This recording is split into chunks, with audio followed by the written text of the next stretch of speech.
Comment trouver des sujets de vidéos à 100 000 vues? Parce que oui, ça part de là, c'est souvent la base qui est ratée par les petits youtubeurs et qui je suis pour vous parler de ça. Je suis Robin et qui est Nibor, auteur d'une petite chaîne très récente, mais qui a déjà 3 vidéos au-dessus des 100 000 vues et même 2 vidéos de plus de 200 000 vues. Avant ça, je précise que j'étais co-auteur pour la chaîne Marketing Mania, qui est une chaîne sur laquelle j'ai écrit des vidéos qui ont bien marché, avec notamment un petit record pour une vidéo à 500 000 vues, qui est la vidéo sur Conor McGregor, qui s'appelle Comment Conor McGregor est devenu le sportif le mieux payé au monde. Donc, je ne suis pas Squeezie, et je ne sais pas encore faire des vidéos à 1 million de vues, mais les 100 000 vues, ça, je commence à connaître. Et en fait, sur ce podcast, si jamais vous découvrez, je fais une sorte de building public. Je partage en fait l'aventure et les enseignements que je tire de l'intérieur en fait de cette chaîne YouTube. Et je vous préviens, vous l'aurez déjà probablement remarqué, mais ici il n'y a pas de cut, il n'y a pas de montage. C'est vraiment du brut parce que je me prends déjà suffisamment la tête sur l'autre chaîne, ma chaîne principale, donc Nibor. Donc là, c'est vraiment juste dans l'idée de partager sans pression. Donc, aujourd'hui, je vais vous parler de comment trouver un bête de sujet. Puis on va faire un petit point rapide sur la chaîne Nibor et sur la suite des projets. Et aujourd'hui, comme j'ai envie de vous apporter un max de valeur, je me suis pris quelques petites notes. Donc si vous sentez qu'il y a des petits silences, c'est parce que je suis en train de relire mes notes.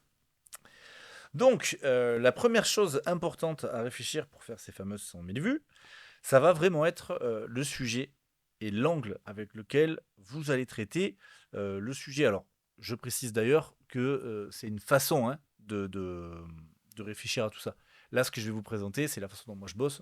C'est évidemment pas la seule façon de trouver des idées de vidéos. C'est juste que c'est une façon avec laquelle moi j'ai été habitué chez Marketing Mania, puis après sur ma chaîne Nibor, puis avec des clients avec lesquels je bosse, qui marche bien et qui est faisable à mon avis par n'importe qui. Donc, c'est pour ça que je vous partage ça aujourd'hui. Déjà, vous avez entendu, je parle de sujet, je parle d'angle. On peut se demander, c'est quoi la différence finalement, ou c'est quoi le truc là, sujet-angle. Pour ça, pour vous expliquer, je vais vous reprendre mon exemple de Conor McGregor. Donc sur la vidéo Conor McGregor, en fait, Conor McGregor, c'est le sujet. On aurait pu faire en fait, on aurait pu traiter le sujet de plein de façons, mais on l'a traité avec un angle qui est l'analyse en fait de son marketing. Puisque enfin, ceux qui n'ont pas vu la vidéo, en fait, on prend donc Conor McGregor, on prend l'époque, je crois que c'était 2021 ou 2022, où Forbes en fait l'a élu sportif le mieux payé de l'année. Donc déjà ça nous avait filé une idée un peu d'angle, tu vois, genre comment s'appelle le sportif le mieux payé. Et en fait on analyse tout ça sous l'angle du marketing, du business, de c'est quoi le storytelling, c'est quoi l'image qu'il utilise, tu vois, les clichés sur lesquels il joue, etc. Donc, sujet Conor McGregor, et l'angle c'est toute la partie business, marketing, etc. Mais en soi, on aurait pu faire une vidéo sur le background en fait, de Conor McGregor, sur son histoire, on aurait pu faire une vidéo sur son mindset, enfin, voilà. Tout ça, ça aurait été des angles en fait différents. Ou on aurait même pu prendre le même angle en fait business, euh, mais disons rajouter par exemple un angle de jugement. Ouais, comme il y a des gens qui font ça sur YouTube, tu vois, qui vont juger en fait, est-ce que c'est bien, est-ce que c'est mal, faut-il aller aussi loin que Conor McGregor, tu vois, enfin, voilà, on aurait pu trouver d'autres angles en fait pour le traiter. Euh, c'est assez important d'ailleurs, enfin, vous voyez quand je vous donne les exemples là, de bien réfléchir pour moi à cet angle, à ce sujet, parce qu'au-delà du côté porteur en plus du sujet, il y a aussi un côté où quand tu trouves un angle et un sujet excellent, souvent, tu vas le sentir un peu parce que ça va te donner une idée du titre que tu peux utiliser et du combo avec la miniature. Euh, alors, parfois c'est l'inverse, hein. Parfois c'est tu trouves en fait un titre et c'est le titre qui va te donner l'angle de la vidéo. C'est quasiment ce qui m'est arrivé avec la vidéo moi sur les elfes, où en fait, alors j'avais le sujet des elfes, je voulais faire une vidéo sur les elfes, mais j'étais pas sûr de ce que j'allais raconter. Et c'est vraiment le fait de faire le titre en mode les elfes sont la pire des races, où je me suis dit, bon, il faut que je trouve un truc à dérouler autour de ça, parce que ça me faisait marrer, quoi, le truc. Donc ça marche un petit peu dans les deux sens. Comment vous trouvez du coup des angles et des sujets prometteurs? Alors, évidemment, ça dépend de l'orientation de votre chaîne, hein. Donc l'idée de base, c'est évidemment de commencer à creuser votre niche, pour pas refaire les mêmes vidéos que tout le monde et voilà, et trouver un moyen de vous différencier.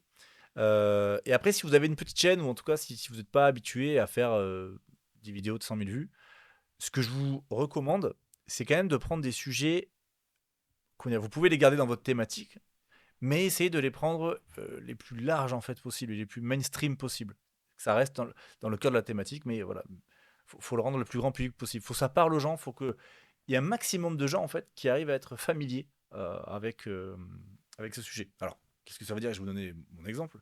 Sur les vidéos que j'ai fait, évidemment que ce sont des vidéos assez nichées, c'est-à-dire que moi je suis passionné de fantasy, de science-fiction, enfin d'univers imaginaire. Donc je parle de ces trucs-là, donc on pourrait se dire, ok, tu vises que ton public de nerd, mais en fait non. Moi j'essaie de rendre les sujets les plus larges possibles. Par exemple, la première vidéo qui a vraiment percé, c'est pourquoi Voldemort est nul comparé à ses sorciers. Voldemort, dans les univers fantasy et tout ça, il est connu, mais il est connu du grand public, en fait. Donc, si tu prends ce grand méchant connu du grand public et que tu dis qu'en fait il est naze, normalement, en fait, il y a plein de gens qui sont familiers du personnage et qui vont pas comprendre, du coup, qui vont être intrigués par le fait que je dise qu'il est naze. Pareil pour Sauron, alors, le nom de Sauron est peut-être pas forcément connu, mais en tout cas, l'idée du Seigneur des Anneaux est connue. Pareil pour les elfes, le concept d'elfe, c'est assez connu, donc tu vois, quand tu dis, bon voilà, c'est la pire des races, etc., enfin, tu vois, ça intrigue. Et j'essaie de faire ça à peu près à chaque fois sur mes vidéos. En tout cas, quand je fais une vidéo euh, où je vise le fait de faire des vues. Parce que vous n'êtes pas obligé de. C'est un truc qu'il faut que je précise quand même. Vous n'êtes pas obligé de faire ça pour chaque vidéo. Vous pouvez faire des vidéos très communautaires qui visent vraiment le cœur de votre communauté. Vous n'êtes pas obligé à chaque fois d'essayer de faire percer en fait tout simplement les vidéos. Si je commence au moment, c'est dans ma démarche. Donc, comment on fait pour trouver comme ça des choses qui vont être connues d'un petit peu tout le monde? Vous pouvez, vous voyez, j'ai pris l'exemple de Sauron, de Voldemort. Vous pouvez prendre des figures en fait célèbres, des personnages célèbres qui sont imaginaires ou existants, que tout le monde connaît. Ça peut être des hommes politiques, vous voyez, ce genre de trucs. Vous pouvez prendre des concepts. Genre moi, il y a un concept qui m'avait marqué sur une vidéo. C'était en anglais la vidéo et ça disait en gros pourquoi le cannabis c'est haram. Donc ça vient de l'islam et donc non, c'était pas pourquoi. C'était est-ce que le cannabis c'est haram. Donc, est-ce que le cannabis c'est interdit du coup par la religion? Je suis ni musulman, ni croyant, ni. Enfin voilà, quelqu'un d'assez agnostique, disons, sur ces sujets. Et pourtant, vous voyez, j'avais cliqué sur cette vidéo. Parce qu'en fait, quand je l'ai vu passer, j'étais là. Tiens, bonne question. J'ai envie de savoir. J'ai envie d'avoir la réponse. Donc, vous voyez, donc ça, c'est pareil, c'est des sujets pour lesquels les gens vont être familiers. Et il peut y avoir des sujets d'actualité également. Russie, Ukraine, tous ces trucs, évidemment. Et après, vous pouvez aller creuser aussi pour voir un petit peu ce qui marche aussi à l'étranger. Les sujets un peu du moment, alors ça sera pas toujours une bonne idée de les reprendre, mais ça peut vous filer des idées. Donc ça, c'est un peu la base, tu vois, pour trouver des sujets de chercher dans ces éléments-là. Donc, personnages, figures, des concepts, des actualités, des trucs qui marchent à l'étranger. Et je sais qu'il y a beaucoup de monde qui se demande et si le sujet il est déjà traité en France, si le sujet a vraiment déjà été abordé. En vrai, c'est plutôt bonne nouvelle. Enfin, en tout cas, si vous voyez que les vidéos font des vues, c'est plutôt une bonne nouvelle. C'est juste qu'il va falloir amener autre chose. Mais c'est carrément une bonne nouvelle. En fait, on veut plutôt des sujets qui ont un potentiel. Et donc, c'est comme dans le business, tu sais, tu te lances plutôt dans des endroits où il y a déjà du business. Donc, voyez ça vraiment comme une bonne nouvelle. Dans cette logique, soyez vraiment. Moi, je vous invite à être attentif en permanence. Ça paraît évident, mais je rencontre toujours des gens qui prennent pas trop de notes, voilà, qui ont tendance à oublier de tout noter. Euh, Moi, vraiment cultivez votre habitude de noter des idées. Dès que vous notez, dès que vous voyez des trucs, peu importe où vous les notez, mais notez des idées, notez des références de vidéos. Et l'idée, c'est vraiment de penser à des sujets, encore une fois, avec lesquels un maximum de gens vont être euh, familiers. Si vous voulez faire des vidéos, en tout cas, qui font des vues. Sur l'angle maintenant. Parce que bon, le sujet, on va dire, en soi, c'est assez facile. Tu vas prendre un sujet qui fait des vues, prendre Conor McGregor, c'est à la portée de tout le monde. Prendre le Seigneur des Anneaux, c'est à la portée de tout le monde. Bon, voilà. On va dire, c'est assez facile. La partie où vraiment ça devient intéressant et que vous pouvez vous différencier, c'est la partie sur les angles. Parfois, l'angle, on l'a de suite quand on pense au sujet. Voilà, c'est quand c'est un sujet que tu maîtrises vachement. as déjà vu pas mal de vidéos là-dessus ou tu as vu des gens qui prennent des trucs et tu sais que tu as une idée, que tu as un angle précis, donc voilà, tu peux partir directement dessus. Notamment quand tu pas d'accord, tu sais, quand tu sais que les gens, la majorité des gens, ou en tout cas des consommateurs YouTube, vont être dans une certaine mouvance et vont penser un truc. Toi, tu sais que tu pas d'accord avec ça, bon, mais là, probablement, tu vois que tu as déjà un angle. Parfois, l'angle, tu vas le trouver simplement en faisant des recherches. Assez rapidement en faisant les recherches. Moi, ça m'est arrivé avec Sauron.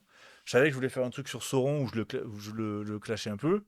Et en faisant les recherches, l'angle de la victime, en fait, m'est apparu assez vite. Je vous en reparlerai après.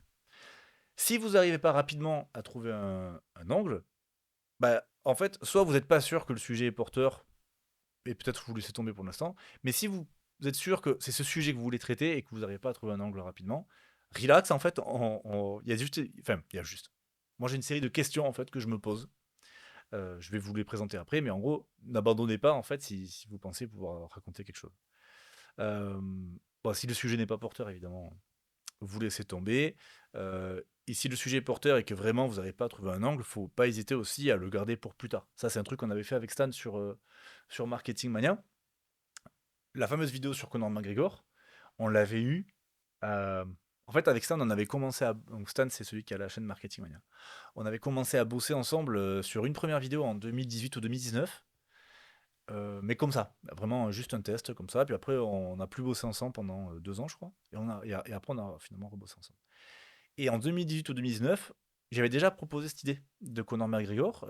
J'avais dit, ouais, il y a peut-être un truc à faire. Mais on n'avait pas d'angle, en fait. On était là, oui, bon, bah, pour raconter sa vie, tu vois, qu'est-ce qu'on a apporté. On n'avait rien à apporter. Et c'est donc en 2020, 2020, ouais, non, 2021, où on a ce fameux truc, 2020 peut-être, de Forbes qui dit sportif MEP. Et là, on se dit, il y a peut-être un truc à faire. Et donc là, je me repenche sur le sujet. Et en me repenchant, je vois que Conor McGregor, enfin, ça me saute aux yeux d'un coup. Je me dis, mais j'avais pas fait gaffe, mais en fait, il joue à fond sur les clichés, en fait. Tu sais, c'est quoi les clichés de l'Irlandais dans le monde, en fait? L'Irlandais, c'est le mec roux, c'est des blancs roux qui boivent de l'alcool et qui se bagarrent, un peu fou, tu vois. Et genre, tu les vois dans le film Braveheart, enfin, il y a plein de films, en fait, où tu les vois. Et du coup, j'étais là, mais c'est exactement ce qu'il incarne, quoi. Donc voilà, donc on a eu ce truc entre sportif mieux payé, il joue sur les clichés, clac, on savait qu'on avait un angle, il fallait qu'on déroule dessus. Mais voilà, on a attendu 2-3 ans avant de finalement faire cette vidéo. Donc n'hésitez pas à mettre un sujet de côté en vous disant, on verra plus tard si j'ai un angle. Vous pouvez aussi envisager de prendre un sujet qui vous paraît pas si porteur, mais de trouver un moyen de le rendre plus grand public. Moi, j'ai l'exemple de la première vidéo qui a passé, donc celle avec Voldemort, où en fait, cette vidéo, à la base, j'avais pas vraiment envie de parler de Voldemort, moi, initialement. J'avais découvert dans le lore, en fait, Harry Potter, des personnages comme Ekris 10, pour ceux qui ont vu la vidéo, qui m'avaient un peu fasciné. J'étais là, putain, c'est ouf ces histoires-là. Et je m'étais dit, comment, tu vois, comment j'arrive à en parler aux gens? Comment j'attire des gens larges, en fait, sur cette histoire que je trouve cool? Et donc, bah, comment? Bah, en fait, tu viens le greffer à un truc plus connu. Et donc, si vous regardez la vidéo, il doit y avoir quoi, 4 minutes où je parle de Voldemort? La vidéo fait un quart d'heure et en fait, il y a 4 minutes et le reste, je parle des autres sorciers. Donc ça aussi, c'est un truc que vous pouvez envisager. Si votre angle, il est déjà utilisé, enfin, tu vois, le sujet, l'angle est utilisé, a priori, oui, vous passez à autre chose, sauf si vraiment vous avez d'autres éléments de différenciation. Par exemple, tu sais, ça peut être le montage, l'humour, euh, la durée de la vidéo, enfin, il y a d'autres éléments de différenciation que purement l'angle. Je vous donnerai un autre exemple après, mais voilà, il y a d'autres choses pour vous différencier. De manière plus précise, je vais vous dire les questions que je me pose pour arriver à trouver un angle. Déjà, la question un peu de base, c'est quel est votre prisme? Genre vraiment, alors c'est pas toujours facile de trouver ça au tout début d'une chaîne ou quand on n'a pas encore trouvé vraiment son format, mais arriver à savoir quel est son prisme à travers le. Tu sais, comme si tu mettais un filtre en fait, et que tu te dis, ok, je vais regarder ça sous cet angle-là. Par exemple, moi, mon prisme actuel, c'est l'humour. Alors, je dis actuel, c'est un peu mon naturel. Je dis actuel dans le sens où, sur ma chaîne Nibor, j'aimerais ne pas faire que des vidéos d'humour à terme. J'aimerais faire du lore un peu plus sérieux et tout. Mais pour l'instant, le prisme que j'utilise, c'est le prisme qui est le plus naturel pour moi. C'est-à-dire que je prends des histoires qui m'ont fasciné, là, de fantasy et tout, et je les regarde avec un œil chambreur, qui est un œil naturel chez moi, en fait. C'est-à-dire que, bon, vous me connaissez pas, mais les gens qui me connaissent savent que je chambre vachement, quoi. Avec mes potes, on se chambre beaucoup, on est beaucoup dans le sarcasme et tout, et donc c'est ma façon d'être. Et du coup, je fais pareil avec l'histoire. Je les prends, je les relis. Tu sais, parce que quand je lis mes histoires de fantasy, je les lis pas comme ça la première fois. Je les lis de manière très sérieuse. Mais là, du coup, tu sais, je reprends les trucs, je les relis, et je me dis, putain, mais c'est victime tout le temps, Sauron, en fait. Mais quel bisu, tu vois. Et je commence à vanner le truc. Donc, ça, c'est mon prisme. T'as la chaîne, par exemple, de Victor Ferry, qui est intéressante pour ça, c'est que lui, en fait, il fait une infinité de sujets, il réagit à l'actualité et tout, mais il le traite toujours sous l'angle de la rhétorique. C'est ça son prisme, en fait. Il regarde les choses à travers l'angle de la rhétorique. Ce qui fait qu'il peut, dès qu'il y a des interactions humaines, il aura un truc à dire, quoi. Il pourrait faire la rhétorique dans les films, tu vois, il y a plein de trucs. Donc il prend l'actualité souvent, parce que c'est assez facile de se greffer dessus. Mais donc lui, c'est la rhétorique. Donc quel est votre prisme? Tu vois, quel est l'angle global, en fait, à travers souvent vous? Stan, c'est souvent la psychologie. Alors c'est le marketing en général, mais il y a quand même souvent l'angle de psychologie. Est-ce que vous, ça va être de la politique? Est-ce que, comme moi, ça va être l'humour, le fait de vanner? Est-ce que ça va être un truc un peu artistique? Tu vois, par exemple, pour ceux qui connaissent la chaîne Alt 236, qui est une chaîne que j'adore, euh, lui, là où il a réussi à me fasciner, c'est qu'il arrive à traiter des sujets avec un angle artistique, dans le sens où il a beaucoup de connaissances pour un novice comme moi, dans ce qu'on pourrait appeler les arts plastiques, en peinture en tout cas. Et du coup, par exemple, il y a la vidéo sur Elden Ring, je l'ai trouvé folle, quoi, parce que du coup, il va analyser l'architecture des bâtiments et tout d'un jeu vidéo en te disant, regarde, ça ressemble à tel tableau, etc. Donc, tu vois, le prisme de l'art. Incroyable. Donc, voilà. Première chose, c'est est-ce que vous avez un prisme ou est-ce que vous pouvez penser un prisme à travers lequel vous allez traiter le sujet? Parce que rien que d'apposer un prisme avant de faire vos recherches, vous allez voir, ça influence ce que vous allez trouver. Est-ce que sur le sujet, vous avez un avis clivant et quelque chose qui pourrait rassembler votre audience? Tu vois? Alors ça, évidemment, ça se voit beaucoup en politique. Les mecs de droite, ils vont faire des avis clivants, qui vont rassembler les mecs de la droite et clasher ceux de la gauche. Les mecs de la gauche, ils vont faire des avis clivants qui vont clasher ceux de la droite et rassembler la gauche. Mais en fait, vous pouvez être clivant sur plein de sujets. Heu, Comment dire? Souvent, quand on dit clivant, pourquoi je parle de politique, c'est que quand on dit clivant, on pense souvent à ces sujets un peu touchy, tu sais? Genre, la politique, le féminisme, l'écologie, tout ça. Mais tu peux être clivant sur plein de choses. Tu peux être clivant sur ta manière de voir la prospection commerciale. Tu peux être clivant sur ta manière de voir de l'art. Tu peux être clivant sur ta manière de cuisiner, tu vois. Enfin, donc, est-ce que tu as envie d'être clivant? Euh, et est-ce que voilà, tu peux trouver quelque chose avec lesquels ton audience, ou en tout cas l'audience que tu imagines toucher, va être d'accord. Un peu dans la même idée, est-ce qu'il y a une polémique en cours sur ton sujet? Est-ce qu'il y a des actus? Est-ce qu'il y a des choses, tu vois, voilà, la Victor Ferry sur lesquelles rebondir? Euh, Est-ce que tu peux faire tes The vidéos sur le sujet? Alors ça, c'est assez ambitieux, hein, je vous conseille de pas y aller en mode oui, ça va être facile. Mais si vous êtes capable, genre, si t'es dans le code informatique et que tu veux faire un tuto sur telle façon de faire du Ruby on Rails, est-ce que tu es capable de faire un tuto de 3 heures, quoi? Je tire le trait, mais tu vois, genre la vidéo qui fait que c'est une bombe de valeur. C'est hyper dur à faire. Donc vous lancez pas là-dessus par genre en mode ça va être facile. Mais franchement, ça peut être un truc porteur qui a pas forcément toujours une énorme viralité au moment où tu la sors, mais qui va être porteur en général au fil des mois, voire des années.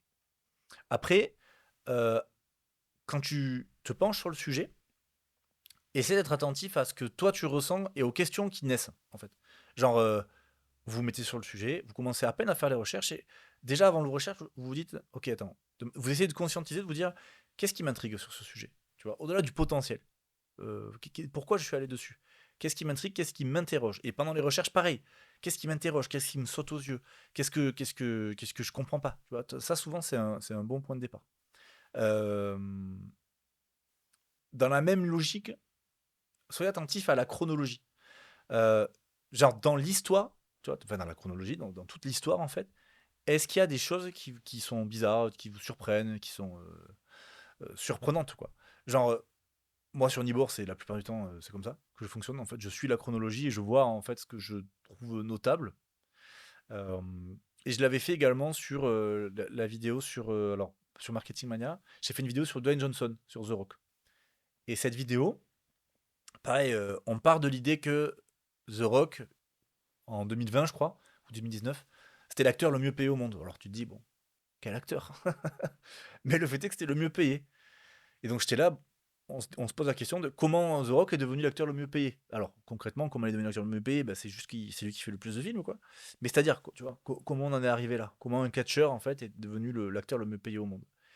Et donc, tu vois, tu lis la chronologie, et en fait, tu lis la chronologie, genre l'enfance, tout ça, les gens passent un peu rapidement. Enfin, tu vois, quand je vois des vidéos, des articles. Et surtout, ça suit toujours le même storytelling, tu vois. Tu sais, The Rock, Musclor, le mec qui se lève à 5h du mat, même peut-être 3 ou 4h du mat. Tout part du boulot, c'est que ça, c'est que du travail, que de l'acharnement, blablabla. Mais en fait, tu sais, quand tu écoutes pas ce storytelling, juste quand tu regardes les faits, c'est quoi l'histoire de The Rock? C'est un fils de catcheur, d'une famille de catcheurs, parce que le grand-père était catcheur, qui a fait quoi? Qui est devenu catcheur, en fait. Et donc, quand on te dit, voilà, c'est le self-made man par excellence, etc., j'étais là, ouais, enfin, dans les faits, c'est de la reproduction sociale, quoi. Enfin, tu vois, The Rock, il a fait comme papa, tu vois. Donc, et après, il est devenu bon et tout ça, tu vois. L'idée, c'est pas d'enlever le mérite.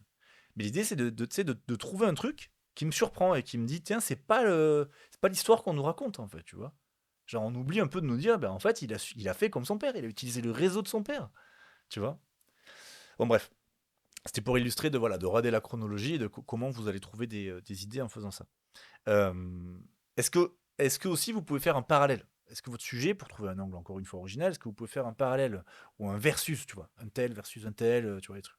Ça aussi, c'est un truc que j'utilisais dans la vidéo sur The Rock parce que justement, pour bien illustrer ce que je voulais dire, j'ai fait un parallèle avec Schwarzenegger qui est assez, tu sais, qui sont ces deux figures un peu comparables. C'est des mecs qui sont bodybuildés, qui font du cinéma, tu vois, donc on les compare souvent. Ben en fait, Schwarzenegger, pour la peine, même si tu fais fi de son storytelling, c'est pas le même parcours, hein. C'est pas le même parcours. Le papa ancien nazi et tout, enfin, tu vois, il n'y a pas de. Tu te dis, ouais, Schwarzenegger, quand tu lis son histoire, t'as vraiment l'impression que le mec, tous les obstacles, il les a abattus à coups de pioche, quoi. De manière plus violente, en tout cas, que The Rock. Donc voilà, donc versus, petite opposition, ça peut marcher. Est-ce que le classique, est-ce que vous pouvez utiliser un biais de négativité? Donc biais de négativité, vous voyez, c'est le fait de, tu sais, de dramatiser, de tourner en négatif, en fait, un sujet. Tu vois, c'est un peu ce que je fais en disant, est-ce que les elfes, pourquoi les elfes sont la pire des races, tu vois. J'utilise un biais de négativité, alors je le fais de manière comique, mais il y en a un qui fait beaucoup ça, c'est Sheshune. Si vous connaissez la chaîne de Sheshune, il va à chaque fois traiter. Bah d'ailleurs, lui, c'est devenu son prisme, en fait, et qui va faire des reviews de jeux vidéo tout le temps à travers un biais de négativité. C'est-à-dire que même s'il adore le jeu, il va essayer de trouver au maximum la petite bête parce qu'il fait des blagues en fait là-dessus. Il va dire bah, c'est de la merde, tu vois. Enfin, voilà. Donc, est-ce que vous pouvez utiliser ce biais de négativité? C'est un truc qui marche assez bien. Est-ce que vous pouvez jouer sur le sensationnalisme? Est-ce que vous pouvez faire une révélation de ces genres des vidéos d'enquête et des trucs comme ça? Est-ce que vous pouvez trouver des choses contre-intuitives? Encore une fois, les elfes sont la pire des races, ça c'est assez contre-intuitif. Est-ce que vous pouvez mettre en scène un défi, une promesse, tu sais, des trucs à la MrBeast, quoi. Alors, sans les millions hein, de MrBeast, mais MrBeast, finalement, il y a du sensationnalisme et surtout, il met en scène voilà, quelque chose, une promesse. Tu sais, dès le début, il te dit je vais faire tel truc, quoi. Je vais faire percuter 2 trains, on va voir ce que ça va faire, quoi. Voilà. Donc, ça, c'est des questions, tout ça, c'est des questions que je me pose pour trouver un angle. Euh, D'ailleurs, ce point-là sur. Quand je vous dis sur à la MrBeast, c'est le défi, la promesse et tout, ça me fait penser que euh, comment dire, parfois l'originalité en fait d'une vidéo, ça va s'exprimer à travers le format choisi. Ça rejoint un peu en fait ce que je vous disais tout à l'heure. Euh, pour vous donner un exemple, mettons que quelqu'un aujourd'hui veuille refaire une vidéo comme j'ai fait sur Sauron, c'est-à-dire où il reprend l'idée que Sauron en fait c'est une vie de victime. Tu vois, on pourrait se dire bon ben Nibor il l'a déjà fait, ça. En fait, tu pourrais quand même utiliser cet angle, c'est juste que tu le traites visuellement différemment. Par exemple, si quelqu'un arrive et imagine quelqu'un fait une animation de 10 minutes sur la vie de Sauron. Moi, je suis sûr la vidéo a fait un carton. Moi, j'adorerais la voir en tout cas. Tu vois, il reprend mon idée, mais il le présente différemment. Tu vois, donc ce que je vous disais tout à l'heure, c'est que parfois t'as pas l'angle différent, mais tu vas quand même trouver un autre moyen de différencier ta vidéo. Donc dans ces cas-là, tu vois, ça marche. Et pour finir sur ces questions, Est-ce que vous-même vous consommez des vidéos qui ont en fait des angles voilà, qui vous plaisent, des angles originaux, des titres, des formats, c'est des trucs en fait que tu trouves notables, vraiment que tu trouves géniaux. Et en fait, si c'est le cas, bah, demandez-vous est-ce que vous pouvez réutiliser ça pour votre propre sujet, voire pour votre chaîne et votre format. Enfin, je veux dire, c'est ce qu'a fait Stan avec sur Marketing Mania. Stan, au début, sa chaîne, allez voir les premières vidéos. La chaîne Marketing Mania, c'était des analyses de pages de vente, enfin des trucs très niches, pas si ouf quoi. Et en fait, il a vu des vidéos du Nerdwriter aux États-Unis qui étaient des essais vidéo. Et il s'est dit, putain, si je faisais ça à ma niche, en fait, au marketing, au business et tout. Et ça a été le premier en francophonie à faire ça. Et avec le sujet qu'on connaît, qu'on connaît, qu'on connaît. Euh, et ce dernier point, il est important parce qu'en fait, il sous-entend pour moi ce qui devrait devenir la chose essentielle en fait pour votre capacité à trouver des bons sujets, des bons angles. C'est qu'en fait, à partir d'aujourd'hui, moi, je vous conseille d'avoir une pratique délibérée de YouTube. Et pas juste une pratique dans votre création, hein. Je veux dire, dans votre consommation. Donc, l'idée, évidemment, c'est que vous laissez votre curiosité naturelle vous guider, tu vois, dans le sens cliquer sur des vidéos qui vous intéressent, quoi. Mais une fois que c'est fait, vous regardez la vidéo en tant que consommateur tranquille, quoi. Une fois que c'est fait, ça vaut le coup de vous questionner après. C'est de vous dire, ok, pourquoi j'ai cliqué sur cette vidéo? Pourquoi j'ai regardé jusqu'au bout? Pourquoi, au contraire, j'ai stoppé au bout de 10 secondes? Enfin bref, l'idée, c'est de développer voilà, un regard de professionnel sur ce que vous consommez. Et vraiment, je vous jure, ça, c'est vraiment majeur. Ça va vous déformer votre consommation, mais c'est vraiment, vraiment majeur. De la même façon qu'à mon avis, des réalisateurs, des scénaristes ont un regard tout le temps, en fait, critique, mais critique au bon sens du terme, dès qu'ils voient un film, en fait, tu vois, c'est obligé.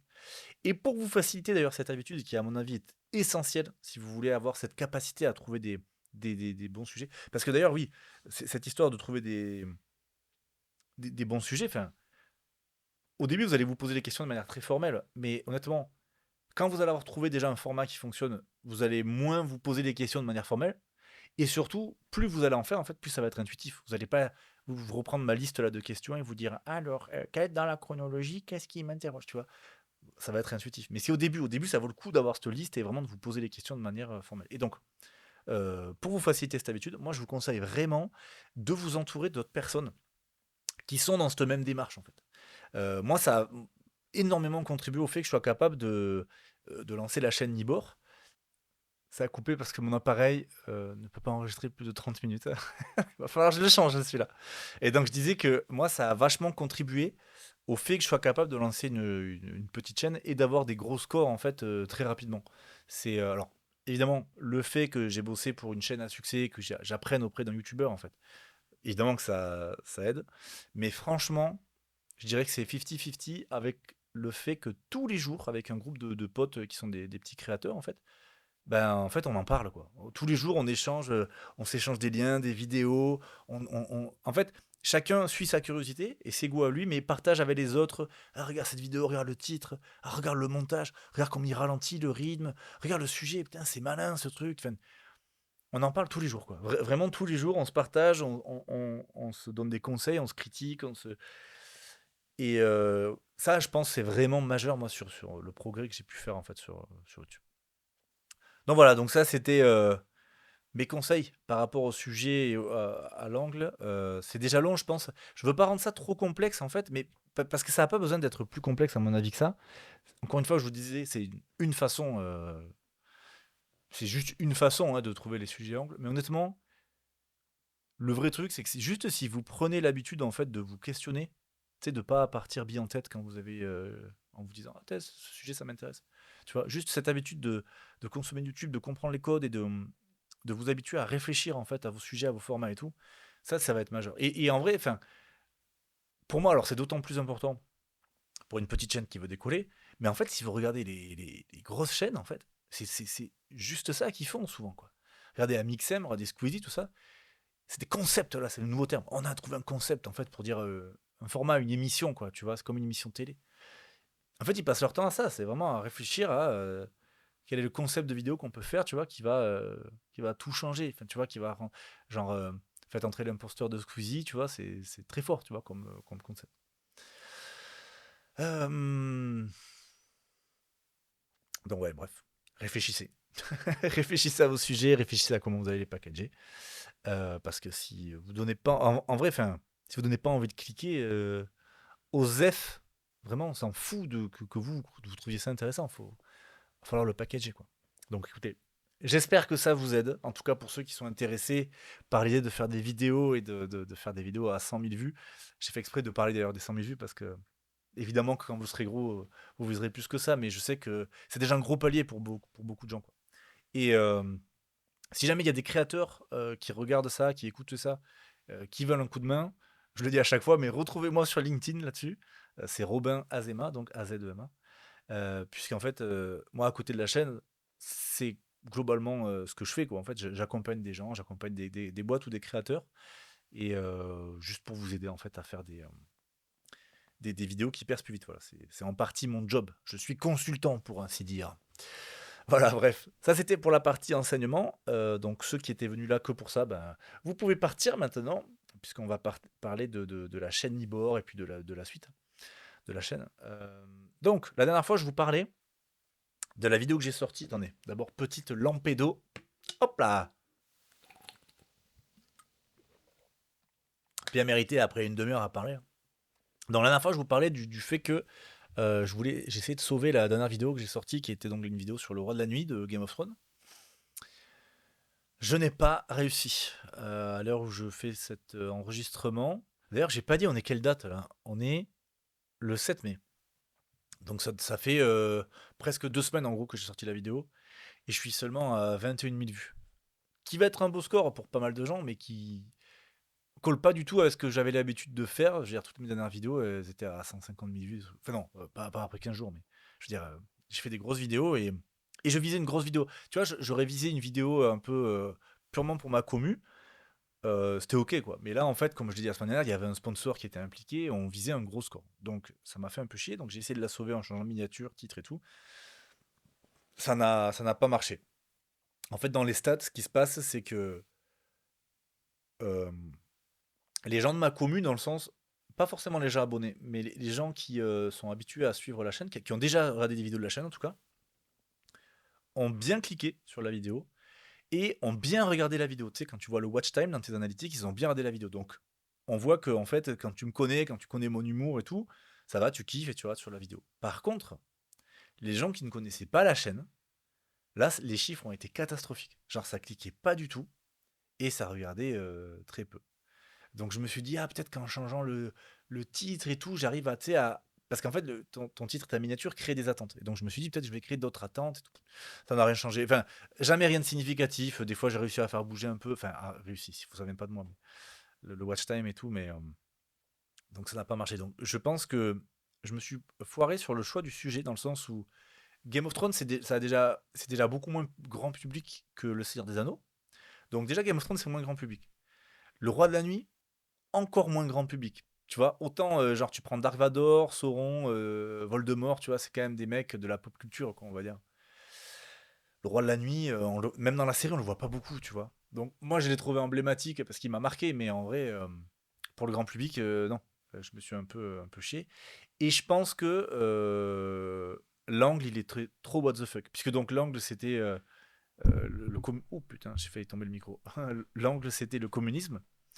Et je pense que ça, c'était trop what the fuck. Je pense que le fait de mêler une impression que ça va être de la politique, tu sais, un truc que je voulais drôle, sur de la fantasy, ça fait beaucoup de concepts ensemble. Donc, je savais que je prenais un petit risque, mais honnêtement, je pensais pas du tout autant. Je pensais que la vidéo, elle allait quand même marcher. Et je pense qu'après, il y a des petits détails. C'est une vidéo que j'ai voulu tourner exclusivement sur fond vert. Et pour la dynamiser et tout. Et en fait, j'en ai parlé avec. J'ai eu des retours, de. Enfin bref, de différentes personnes. Et pas sûr que ça marche en fait. Parce que le fait d'être tout le temps sur fond vert, ça te pousse en fait à avoir tout le temps des changements de fond. Enfin, en tout cas, moi, c'est comme ça que je l'ai vécu. Et du coup, ça dynamise faussement la vidéo. Et en plus, j'aime pas ça, tu vois. Les vidéos épileptiques, là, tu vois, j'ai l'impression d'avoir fait ça. Genre, comme je vous parlais de Alt 136, enfin, c'est des vidéos assez posées, tu vois. Et moi, j'aime bien les vidéos posées. Donc, j'ose pas trop en faire encore, mais en vrai, je crois que je vais tendre un peu vers ça. Bon, bref. voilà les news de cette vidéo, donc je n'ai pas réussi à sauver. Du coup, j'ai pas encore repris d'ailleurs la production de vidéo. Alors, j'ai des idées. La semaine dernière, je disais que j'avais une idée là sur Dark Vador, mais en vrai, j'ai d'autres idées sur le Seigneur des Anneaux. Ça va dépendre. Soit la prochaine vidéo, je fais un truc communautaire et donc je vise pas forcément, tu vois, plus de 100 000 vues. Soit au contraire, je vais chercher un sponsor et là, je dis bon, on assure cette fois-ci. Puisqu'en fait, moi, si vous voulez, dans tous les cas, vidéo communautaire ou grand public, dans tous les cas, je parle de sujets de fantasy, de science-fiction, donc moi, ça me fait kiffer. Donc, mais peut-être que je ferai une vidéo en mode on assure et bon, bref, on verra. J'ai pas encore repris la production parce que pour l'instant, du coup, comme j'en parlais la semaine dernière, j'ai quand même un peu de pression financière sur la chaîne et vu le temps que ça me prend de faire des vidéos, je peux pas faire que ça. Là, donc là, enfin bref, là, du coup, je me focus sur les clients et j'essaie d'arrêter de prendre trop de risques parce que vraiment, j'ai vraiment tendance à prendre des risques tellement en fait j'ai envie de faire que la chaîne que voilà, je prends des risques, après je me fous dans la sauce un peu financièrement. Euh, et puis même, en fait, même si la chaîne me paie, le jour où la chaîne me paie beaucoup, je suis toujours pas au clair sur si c'est une bonne idée de m'y foutre à fond, tu vois, m'y foutre qu'à faire ça, tu vois. Je sais pas. Vraiment, je sais pas. Il y a une part de moi où j'adore et me consacrer qu'à un truc, tu vois, qu'à un truc qui me plaît, bah, je trouve ça génial, mais en même temps, je trouve que ça m'isole un peu, puisque je bosse seul. Donc je trouve que ça m'isole un peu quand je suis tout le temps sur la chaîne. Et en plus, mine de rien, le fait de bosser avec mes clients, donc des gens qui se lancent sur YouTube ou qui ont déjà une chaîne qui veulent développer, ben, en fait, d'un, t'es pas isolé, puisque tu parles à des gens. Et de deux, mine de rien, j'ai l'impression que ça confirme aussi mes compétences. Tu sais, on dit que quand tu transmets déjà ton savoir à d'autres, ça confirme ton savoir. Mais en plus, le fait de réfléchir avec eux, de les aider à des accroches, tu sais, moi, ça me file des idées, en fait. Donc, je sais pas trop. On verra. Dans tous les cas, voilà, je suis quand même focus pour l'instant sur mes clients. Là, je vais prendre des nouveaux clients. Là, d'ici une semaine ou deux, je vais ouvrir un peu les portes pour recréer un peu une boucle un peu positive. Euh, et après, on va voir. En fait, je suis dans une phase là où j'essaie un peu de trouver un équilibre, quoi. Tu vois, parce que le truc, c'est que je suis tellement mono-obsession, enfin, je suis assez obsessionnel et mono-focus, que le problème, c'est que du coup, je vous dis, je m'isole et je deviens un peu autiste, quoi. J'ai des phases comme ça où je pense qu'à bosser et à faire mes vidéos, à les peaufiner, tu vois, j'écris, enfin, je lis, en plus, des fois, tu vois, en plus, t'as des blocages créatifs et tout, donc ça me prend 1000 ans. Sauf que du coup, quand je suis obsédé comme ça, ben, t'es un moins bon compagnon, tu vois, pour ma femme, tu vois, t'es un moins bon père parce que t'es tout le temps dans tes pensées et tout, donc bref, je fais de moins en moins de sport, j'ai pas de loisirs, en vrai, mais ça, à la rigueur, c'est pas trop grave parce que je kiffe tellement ce que je fais avec ma chaîne, mais j'ai pas de vrais loisirs, quoi. Donc, je me plains pas, mais c'est juste que je me dis, il faut peut-être que je trouve un équilibre un peu là-dessus. Et après, je me pose aussi toujours des questions sur est-ce que je lance. J'ai plein d'idées de projets. C'est toujours un petit arbitrage entre qu'est-ce que je fais maintenant, qu'est-ce que je ferai jamais. Mais je me pose toujours des questions. Donc là, comme je vous dis, je reprends des clients sur l'accompagnement à YouTube. Sauf que ça, j'en parle bah, sur LinkedIn, j'en parle un peu autour de moi, j'en parle un peu dans ce podcast. Mais tu vois, je me vois pas ça en parler directement sur ma chaîne. Genre, je me dis sur ma chaîne, les gens, ils viennent pour rigoler, ils viennent pour se plonger dans le lore. Ils viennent pas pour que le Gugus, il leur dise si vous voulez, je peux vous aider à lancer une chaîne YouTube.